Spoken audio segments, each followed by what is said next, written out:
Olá, eu sou o Budó e sejam bem-vindos a mais um episódio do Taking Cast. Hoje estou aqui com o Bruno Machado, também conhecido por todos como Brunaca, vice-presidente de transformação digital do Grupo Anime Educação. Seja muito bem-vindo. Obrigado, Budó, time da Taking, um prazer estar aqui com vocês. Ótimo, legal. Hoje a gente vai falar muito sobre transformação digital na parte da educação, né? Como que a IA tem transformado esse cenário, né? Quais são as etapas e estágios que a gente observa na jornada, né, da educação, não só no Brasil, mas aí falar de América Latina e mundo, né? Então, fica à vontade para dar suas primeiras boas-vindas aí para o pessoal. Beleza. Budó, então obrigado mais uma vez. Pessoal, falar de educação é sempre um prazer. Tecnologia, nesse momento de AI na educação, é realmente transformacional.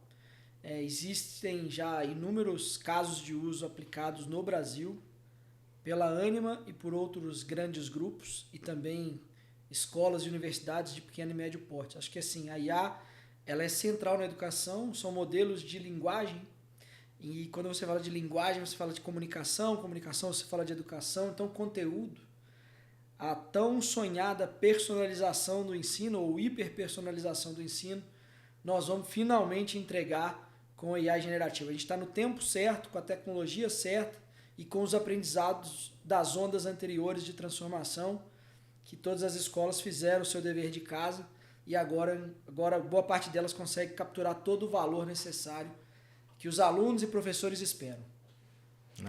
Muito bom, muito bom. Quando eu penso em IA, né, na educação, e você falou uma coisa que eu gosto muito de falar, que é sobre a hiperpersonalização, né?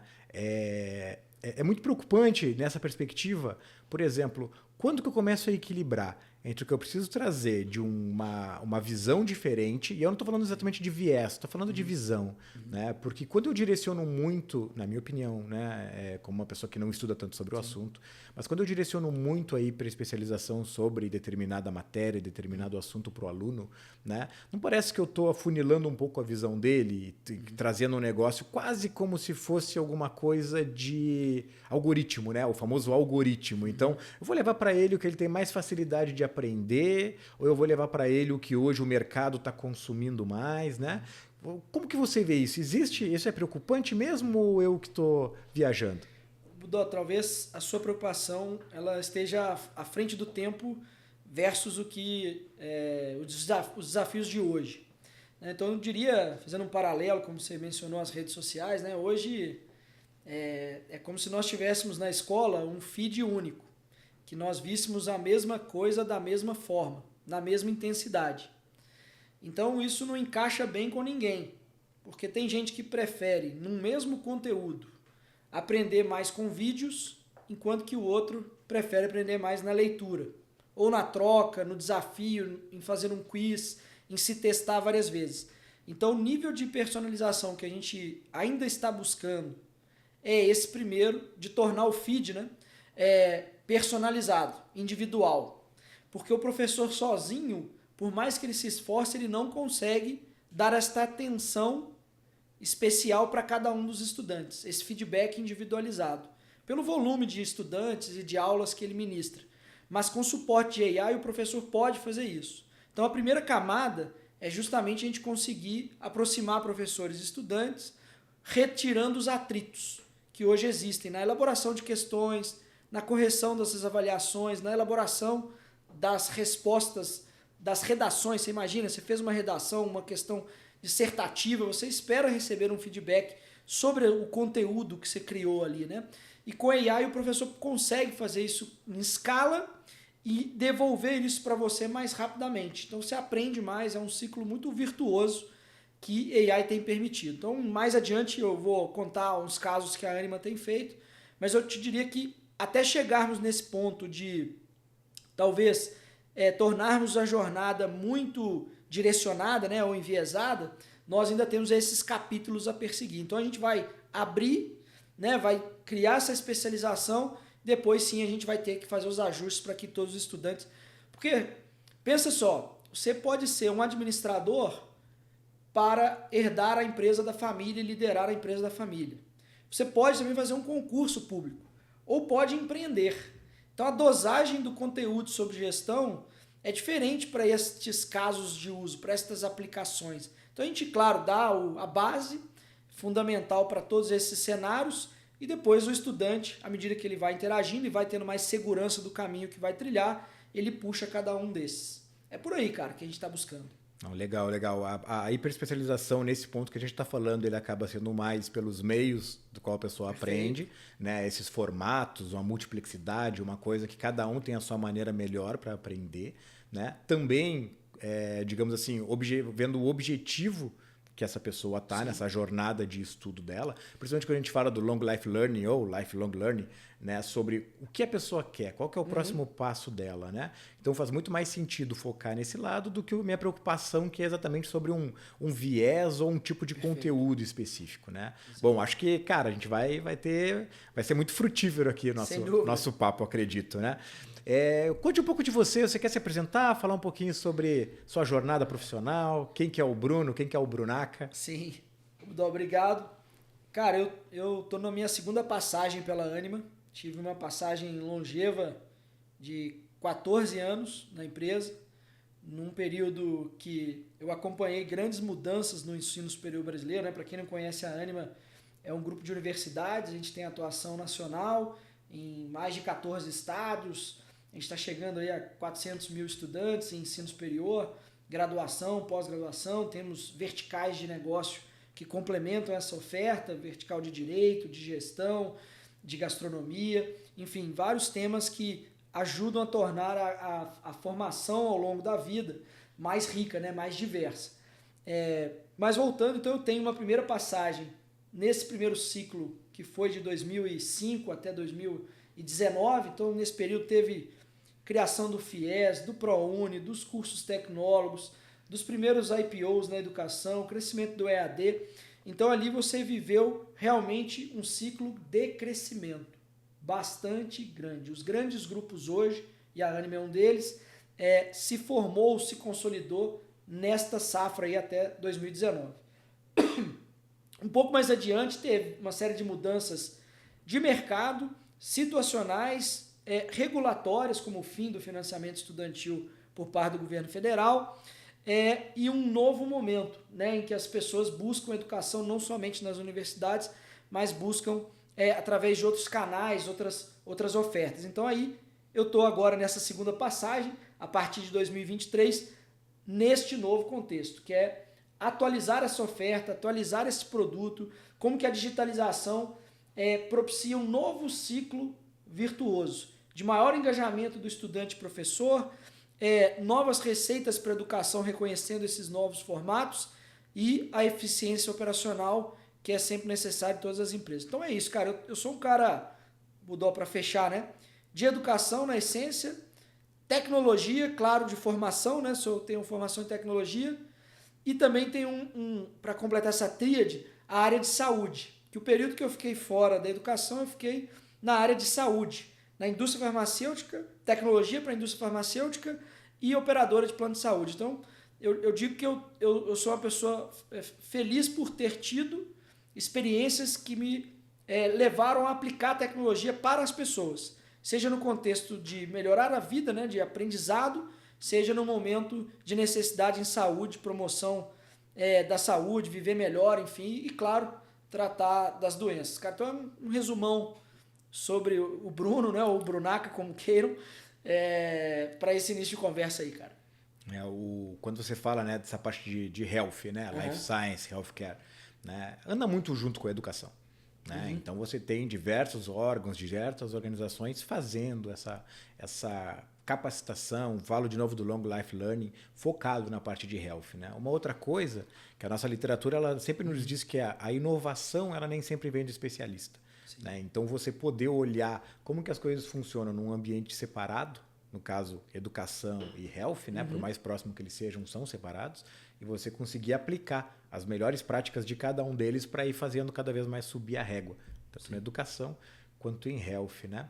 E aí falando de AI, que é um dos pontos principais da nossa conversa aqui, né? Quem está de fora imagina que hoje AI e educação ainda são coisas muito distantes. Né? Devem haver N teorias de conspiração, mas se entende que são coisas distantes ainda, né? Como que está o papel hoje? O que você tem visto, principalmente agora, começando o papo falando mais próximo, mais local, né? Brasil, né? O que você tem visto sobre AI na educação?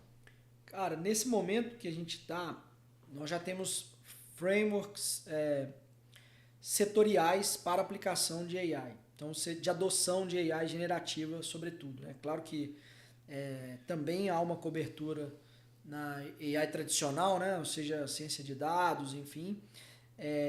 E aí você, baseado nessas melhores práticas, você vai dando check naqueles itens que você já fez e vai planejando como é que você vai cobrir todo esse blueprint, né? O que é esperado de adoção de AI no setor. Então a educação já tem o seu, né? Claro que a gente sempre se inspira em setores mais avançados do ponto de vista de tecnologia, como finanças. A área da saúde também tem seus desafios em termos de adoção de novas tecnologias, pelos desafios específicos. Mas olhando para a educação, eu tenho esse mapa de como aplicar desde a atração de novos estudantes para que eles vejam valor na educação formal, na relação do professor e do estudante dentro da sala de aula, desta preparação para a sala de aula por parte do professor, assistentes para geração de planos de aula, planos de ensino, conteúdo, estruturação do conteúdo, aulas, por parte do estudante, que ele tem a possibilidade de ter uma espécie de um professor particular, assistente, com AI, para ajudá-lo a cobrir gaps, a testá-lo. Tutor, ele um tutor, exatamente. E você tem para a parte de serviços, né? Como é que você atende o estudante fora da sala de aula com AI. Então, esses momentos da jornada, eles estão já mapeados e a Ânima está percorrendo essa jornada. Nós temos casos de uso, em especial dentro da sala de aula, com AI ajudando professores e estudantes.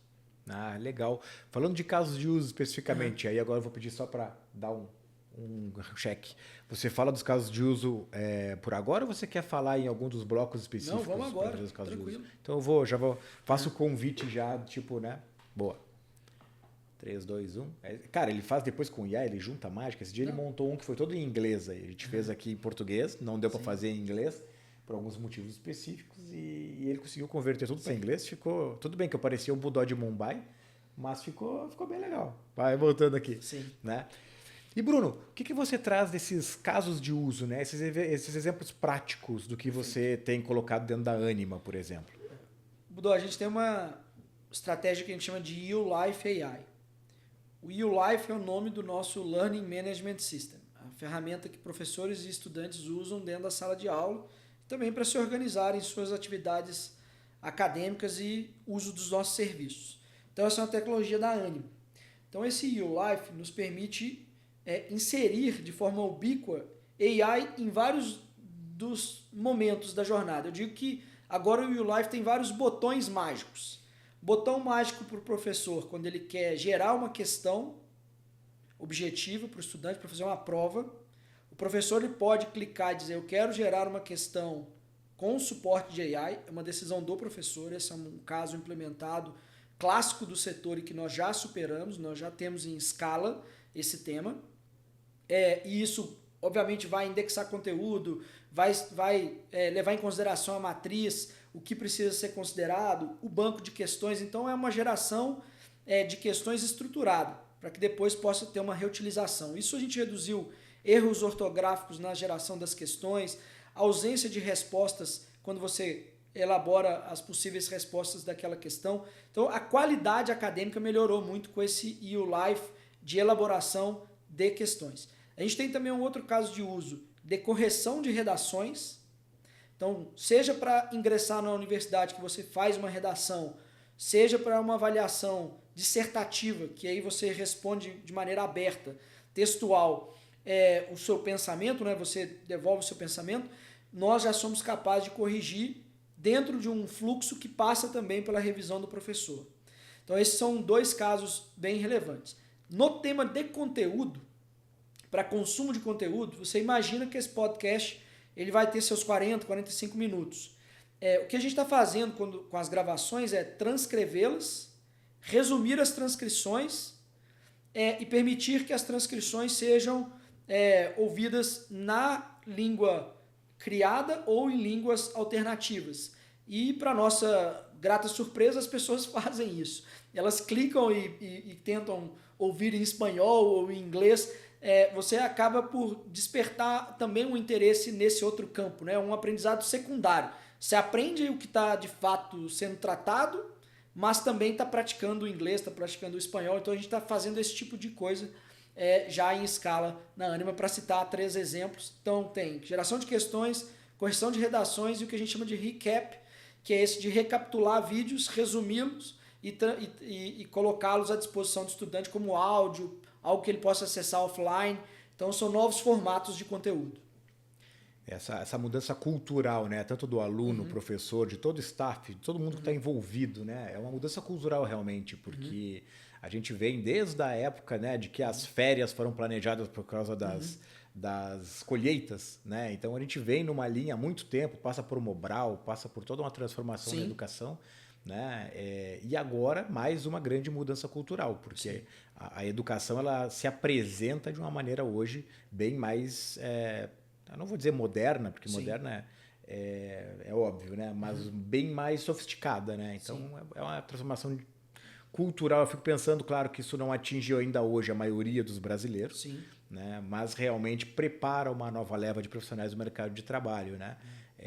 Um grande amigo meu que já faleceu, ele dizia que, né, no final do dia o que a educação faz de uma maneira ou de outra, vender vagas no mercado de trabalho, né? Então, quando você avalia como que lá num período pós ou entre Piaget, né, você tem a educação que vem para formar uma mão de obra técnica para poder trabalhar nas máquinas da transformação da revolução industrial, né? Você também continua tendo essa visão de que, cara, eu preciso estar respeitando o que o mercado de trabalho exige, numa perspectiva aí, de novo, não atinge a maioria da população brasileira, mas é uma transformação cultural que, de uma maneira ou de outra, vai chegar para todo mundo. Cara, a gente trabalha para o sucesso do aluno. Então, assim, o flywheel da nossa empresa, né, ele gira a partir do sucesso do aluno. É o sucesso do aluno que melhora a reputação das marcas das universidades que a Ânima administra. E essa reputação melhora que atrai mais estudantes. Perfeito. E ao atrair mais estudantes, a gente tem um crescimento da empresa, que é justamente esse desafio que a gente vive agora, a nossa terceira onda de crescimento.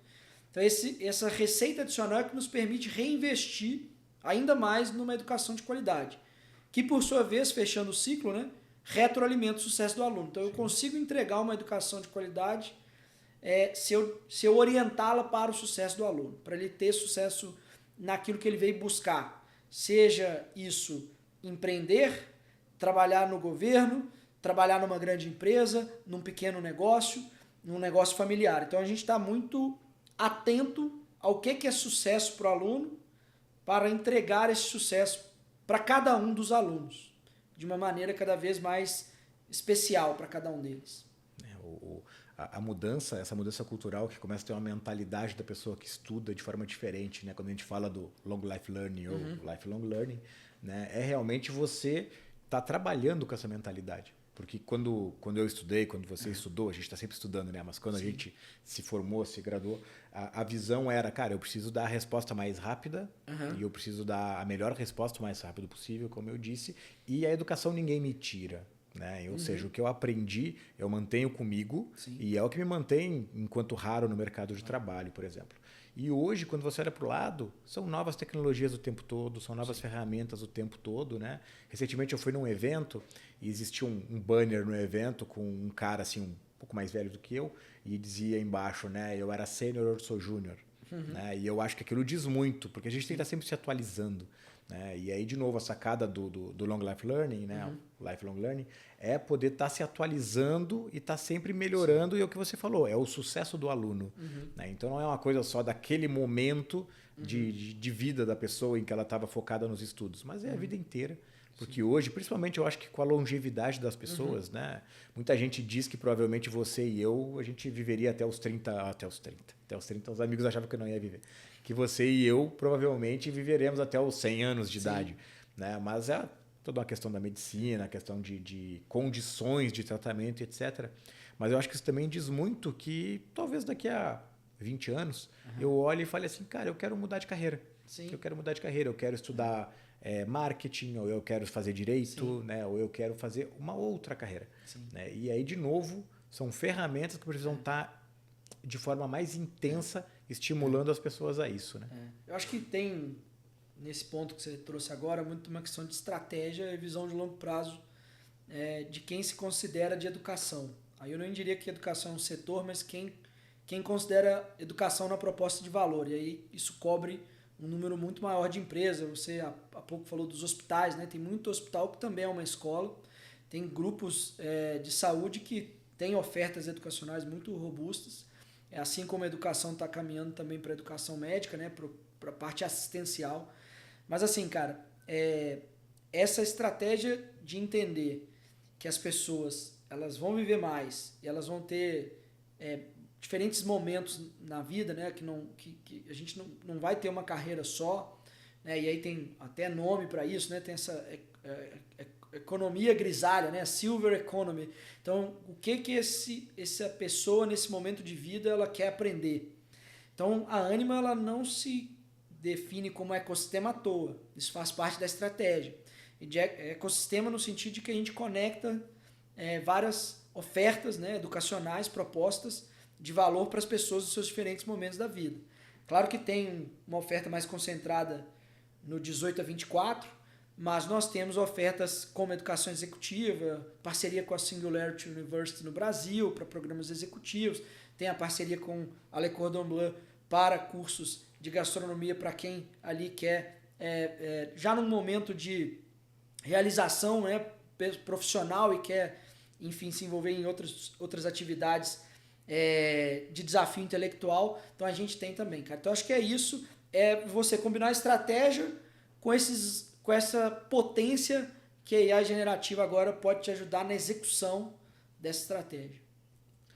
Brunão, falando especificamente, né, ainda em AI, que é o maior assunto que a gente está falando aqui hoje, na minha opinião, né, cara, o que você enxerga de potenciais para a IA começar a transformar numa maior envergadura, numa maior escala, né, o próprio ensino brasileiro, o próprio ensino do que você observa? Porque, como a gente comentou agora há pouco, é uma mudança cultural. É uma mudança cultural naquele que ensina, naquele que aprende, naquele que intermedia esse processo, né? Mas o que você vê como grandes potenciais para que a IA venha na educação como uma ferramenta de mudança da sociedade, de mudança da própria tecnologia? Perfeito. Cara, é o seguinte, obviamente que a AI pode ajudar na jornada como um todo, a gente já tratou disso, para vender melhor, para encaixar identificar exatamente o que o estudante quer, mas eu diria que, em específico em educação, o que a gente está perseguindo muito lá é reduzir a evasão, reduzir a saída de estudantes no decorrer do curso. Porque você lembra do flywheel, que é o sucesso do aluno. Quando ele sai, é que ele desistiu do sonho dele. Ele desistiu daquilo que ele viu na escola, uma ponte para chegar mais perto daquilo que ele ambiciona enquanto carreira, enquanto propósito de vida. Então, toda vez que alguém sai, para nós é muito duro, da perspectiva do propósito, do porquê que eu faço isso. Então, quando a gente personaliza ou hiperpersonaliza a entrega, a gente quer reter e quer engajar mais.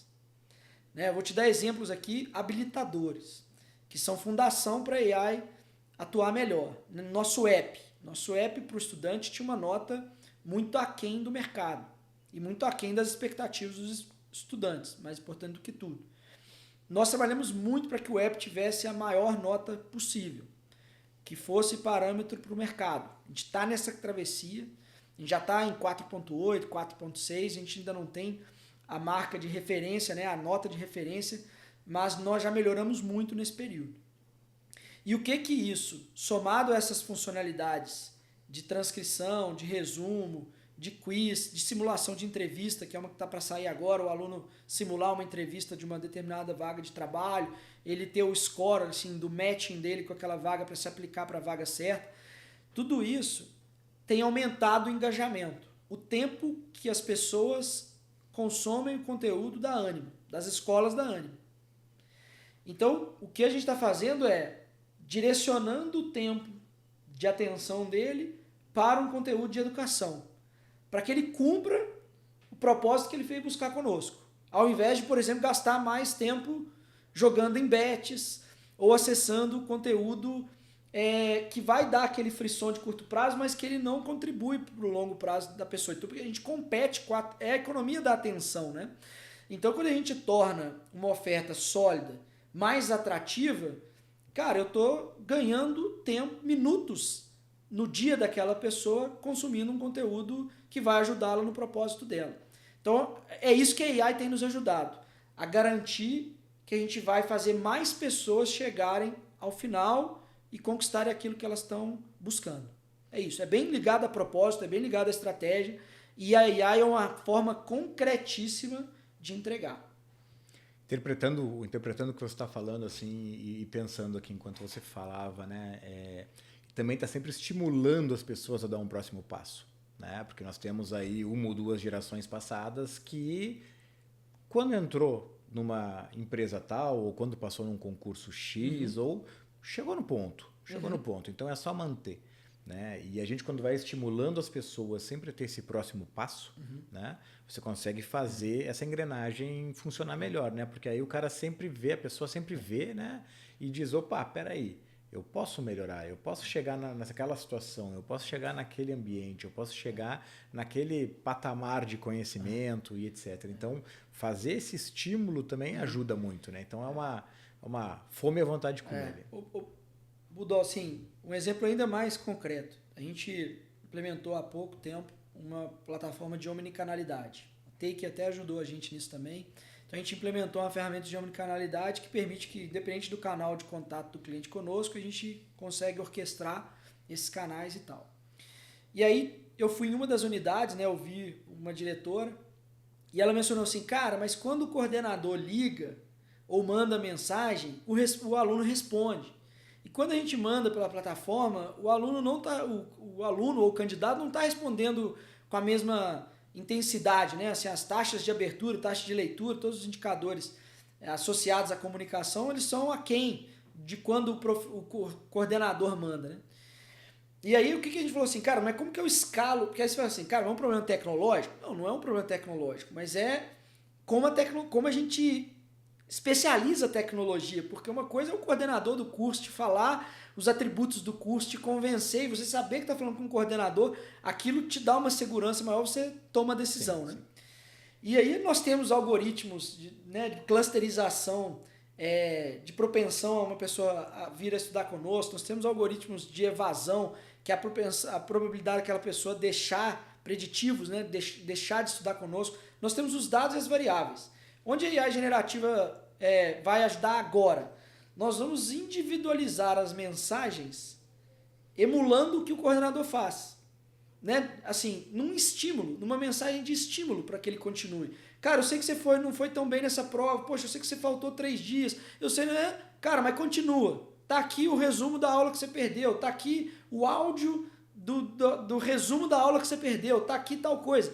Isso é só com a IA generativa e obviamente essas outras ferramentas habilitadoras que a gente consegue fazer.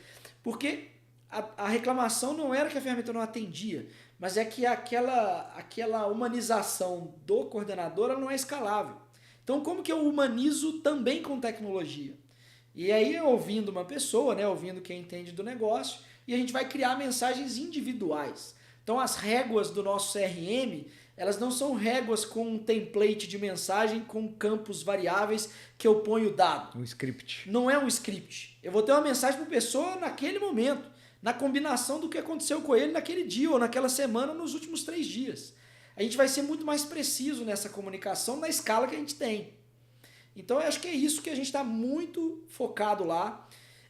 E, claro, com casos de uso concretos, mensuráveis, que geram valor para a empresa, que geram valor para o estudante, para o professor. Então, a gente nem tem aquela vibe do, porra, eu tenho 100 casos de AI rodando na empresa, 150 casos de AI, né? Porque você estava contando um pouco antes aqui, Budó, a sua experiência, acontecia a mesma coisa com os squads, né? A gente falava, porra, eu tenho 100 squads, tenho 200 squads, como sinônimo de proficiência tecnológica, né? De prontidão tecnológica. E também centenas de pilotos de AI também não é muito a métrica que vai dizer o que é sucesso, né? Então é sobre reduzir a evasão, é sobre aumentar a receita, é sobre melhoria de experiência, são métricas de negócio que seja 1 caso, 3 casos, 5 casos ou 10 casos escalados é que de repente vão entregar, entendeu? Ao invés das dezenas ou centenas de pilotos.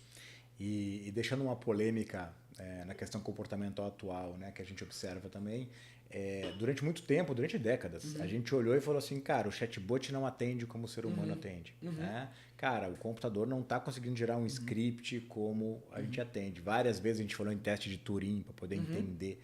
Né? E hoje a gente tem visto uma geração que parece estar mais adepta a ouvir o que uma IA generativa vai apresentar do que pensar que por trás ali pode ter um ser humano, né, com seus determinados interesses, seus determinados vieses. Né? Então a gente tem observado muito isso. Tem uma onda agora, você deve estar acompanhando, de pessoas que estão utilizando a IA generativa quase como um coach. Sim. Né? Então, você me conhecendo há tanto tempo, quais são as minhas fraquezas? Né? Você não sei o quê. Cara, aquilo é matemática. Sim. Né? A gente costuma dizer que não é nem artificial nem inteligente, Ok. né? É matemática. Sim. Mas certamente as pessoas já entendem ou especulam que ali há uma ausência de viés, é um negócio realmente matemático que vai fazer sentido. E aí, nessa movimentação que você está fazendo, né? Você comentou de poder emular, né? Eu acho que a gente observa assim, uma geração que tenha se apresentado que prefere que seja atendida por uma IA generativa. Né? De novo, talvez livre de vieses, talvez livre de direcionamento, mas aí é uma polêmica para outro podcast. Não, mas cara, hoje, por acaso, né, eu fui no conselho de administração da Ânima apresentar lá o roadmap digital que nós entregamos no ano passado, desafios, cybersecurity, coisas assim. E o nosso chairman, ele desafiou nessa linha. Ele falou assim, cara, humanizado não é necessariamente falar com um humano. Né? Porque às vezes você confunde uma coisa com a outra. E que a gente tem que fazer um uso realmente preciso da tecnologia. E claro, quando você quiser falar com uma pessoa, a gente tem que remover todos os atritos, para que aquele contato seja um contato profundo, né? Eu falo da saúde, né? Eu falo assim, cara, se você entra no consultório do médico e o cara tá preenchendo prontuário, não tá olhando no seu olho, não te toca, aquela foi uma consulta online ou foi uma teleconsulta ou foi uma consulta presencial, né?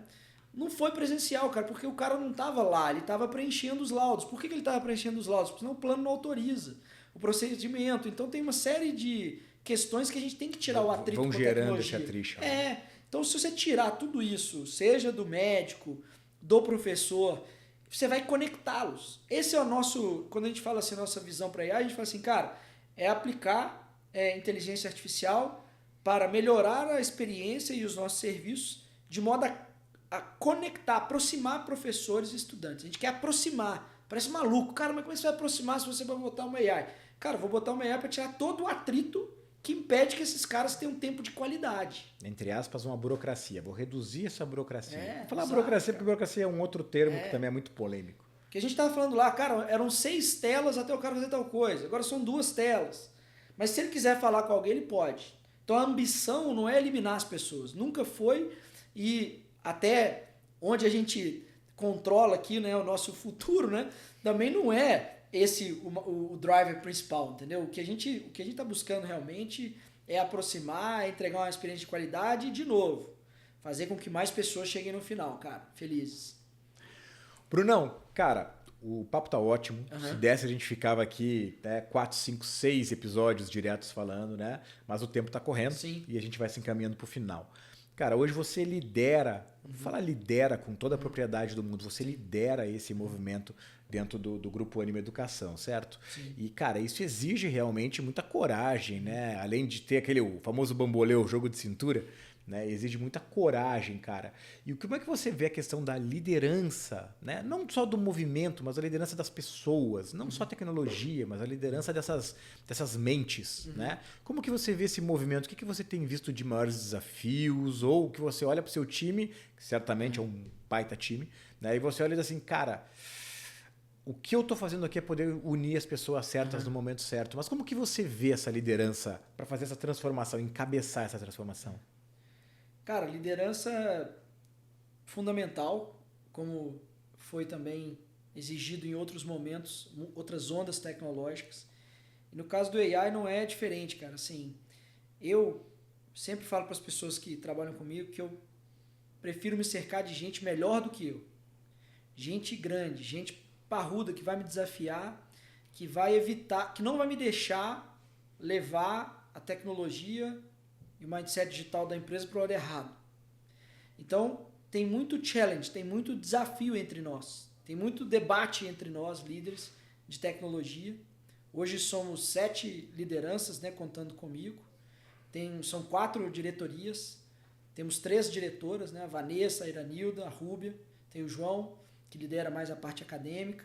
E outras 2 lideranças, a Flávia e o Luiz. Então essa turma tem uma liberdade muito grande de se cobrar. E eu tenho esse papel de realmente orquestrar, ouvir e sair da frente. Claro que eu também, pela minha essência, tenho aquele papel de desafiar. Então, essa questão do AI, eu estou diretamente envolvido, diretamente testando as ferramentas. Eles até acham que eu sou um Shadow IT em alguns momentos, sabe? Assim, o cara que é o CTO também é o Shadow IT, porque eu falo assim, cara, eu vou fazer essa coisa, de um jeito ou de outro. E desafio e trago, e eles recebem bem, mas não necessariamente implementam com as mesmas ferramentas que eu trouxe, mas é um acelerador, né? Então você usa, por exemplo, o Lovable, né? Eu estou adorando o Lovable porque você consegue tangibilizar uma ideia, prototipar muito fácil. Você faz landing pages ali muito rápido. Cara, né? Assim, estruturas de tecnologia, de plataformas que restam poucas dúvidas para quem é de negócio e para quem está no time do que a gente precisa fazer. Entendeu? Depois, de fato, tem que rechear aquilo lá e estar realmente integrado com elementos de cybersecurity, tudo embedado lá. Mas, cara, para você quebrar o gelo e começar, então eu tenho desafiado nesse sentido. Então eu vou lá e faço um curso, depois eu matriculo eles nos cursos e eles têm que fazer. Eu começo a falar de agente, depois de multi-agente, depois dessa ferramenta de outro, eles ficam assim, cara, eles assim, realmente acreditam que nós podemos fazer melhor juntos e que um vai cobrar o outro. E essa um vai cobrar o outro quando se atinge, eu estou indo pro 3º ano, quando se atinge a confiança, e tem um livro muito famoso nesse sentido, né, que é A Velocidade da Confiança. Você anda na velocidade da confiança que você tem nas pessoas. Porque se você não confia, você anda devagar. Se você confia, você anda mais rápido. Claro que com a confiança vem a conferência, né? Não é aquela autonomia total. Você confere, mas essa conferência também é bem vista quando... Não delarga, como não delarga, fala, exatamente. Cara, então eu estou num nível lá de time muito feliz, porque a turma pegou esse espírito de se cobrar com respeito, com atenção, ouvindo o outro. Então é isso, cara. Não tem nada de novo aqui, Budó, do que eu estou trazendo. Talvez tenha sido a pergunta que você me fez que de uma maneira mais apaixonada eu respondi, porque realmente eu acho que essa é a minha maior missão. É dar espaço para esse time, para esses gigantes, né? A turma toda lá se desenvolver e me suceder um dia, porque cada um de nós vai assumir novos desafios, né? A gente falou pouco aqui de carreira, mas nos bastidores você contou suas experiências, ricas experiências, parabéns por isso. E do meu lado eu estou vivendo as minhas e deixando um time preparado aqui, se necessário, para ano. Várias literaturas aqui falando, por exemplo, pipeline de liderança, né, que tem o processo do Rancharan. Cara, a sucessão, ela é a grande argamassa que mantém essa estrutura, né? Então você está sempre claramente entendendo quem são ali os seus sucessores e está preparando eles, eles sabendo que também são os próprios sucessores deles, né? Porque na falta de um, o outro tem que cobrir um ponto ou outro. E mais importante, eles montarem esse plano para eles, cara, você consegue montar um plano de sucessão que vai até a camada dos profissionais mais júniores, mais entrantes, né? E o que você falou dessa hiperestimulação, né? Então, cara, tá sempre puxando a régua, tá sempre vendo que, cara, dá para fazer melhor, dá para fazer mais, dá para fazer de uma maneira humana, né? De uma maneira humana. Você comentou até a questão do médico, quando você comentou a questão do médico, eu lembrei de uma passagem que o Cortella frequentemente fala sobre o médico que esquentava as mãos antes de atender o filho dele, né, para que não tocasse na criança com as mãos geladas, né? E aquilo sempre me chamou a atenção, tipo, cara, é um super acolhimento, né? E a gente faz isso hoje com os liderados, porque você precisa hiperestimular, mas ter esse acolhimento, uma coisa humana também. Você sabe que, né, eu fui militar muito tempo, tipo, a gente sabe que existem diferentes maneiras de tratar as pessoas. E nada melhor do que tratar com esse viés humano, Sim. porque no final do dia, né, já dizia Jung, né, domine todas as práticas, ferramentas e etc, mas no final do dia seja apenas uma alma humana tocando outra alma humana, né? Não é exatamente isso que ele falou, que está lá na escrita dele, mas é como eu lembro, né? Então, acho que, cara, o papo tá muito bom. De novo, a gente podia continuar aqui vários episódios e tá convidado para a gente fazer outros vários episódios aqui, né? Cara, obrigado pela sua participação, obrigado por ter aceito o convite, né? Deixa uma mensagem aí agradecendo também. Tá bom. Pô, espera aí que deixa uma mensagem agradecendo também. Cara. Agora começa, chega no final, aí ele começa a falar assim, cara, tá errado, não sei o que é. Não, boa, mas eu vou falar aqui, vamos lá. E Brunão, cara, deixa uma mensagem de despedida para nós aqui. Qual que é a sua mensagem? Como é que você está vendo o futuro quando a gente fala de AI e educação? Perfeito.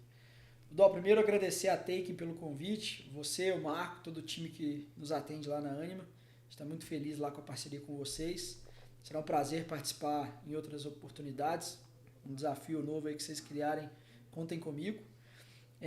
Cara, o meu estímulo é de quem transforma para quem transforma, entendendo todos como colegas aqui estamos numa jornada de aprendizado, né? Cara, assim, 4 passozinhos assim, com relação a AI, né? Cara, primeiro experimenta, né? Você tem que diretamente, pessoalmente, se meter nessa coisa e mergulhar. Isso vai te levar ao passo 2, que é ter o seu processo, que é como você combina as ferramentas, como é que você avança e como que aquilo ganha relevância e começa a criar uma rotina nova sua de resolver problema com AI. Então esse é o segundo passo. O terceiro, cara, você vai em algum momento precisar ajustar rotas, né? Pode ter um uso excessivo, pode ter um uso irresponsável, porque tem que fazer algumas checagens e a generativa não é bom para tudo. Né? São modelos de linguagem, então tem temas que não são necessariamente resolvidos com AI generativa, tem temas que são de ciência de dados mesmo, machine learning, outras técnicas de inteligência artificial, então corrija a rota. Quem aqui já não viu um post no LinkedIn que imediatamente pensou, cara, isso certamente o cara fez um prompt raso e colou esse texto aqui. Então acho que isso é o terceiro passo de você ajustar a rota e evitar esse tipo de coisa. E o quarto, aí de fato é melhoria contínua, é você seguir aperfeiçoando, seguir se jogando nesse negócio, porque tem muita ferramenta surgindo, combinações dessas ferramentas. Eu falei de uma delas aqui, o Lovable, mas tem tantas outras que você deve se apropriar. E isso tudo vai influenciar o seu time, vai influenciar seus processos e vai fazer a empresa andar mais rápido para o lado certo, com o propósito certo. Então é isso que a gente está buscando para a educação, mas eu diria que de uma forma geral aí para os outros setores, outros colegas, acho que isso vale também, cara. Brunaca, muito obrigado mais uma vez por ter aceito o convite. Fica convite para as próximas. E você que está nos assistindo, fique ligado nos próximos episódios do Taking Cast no YouTube e no Spotify.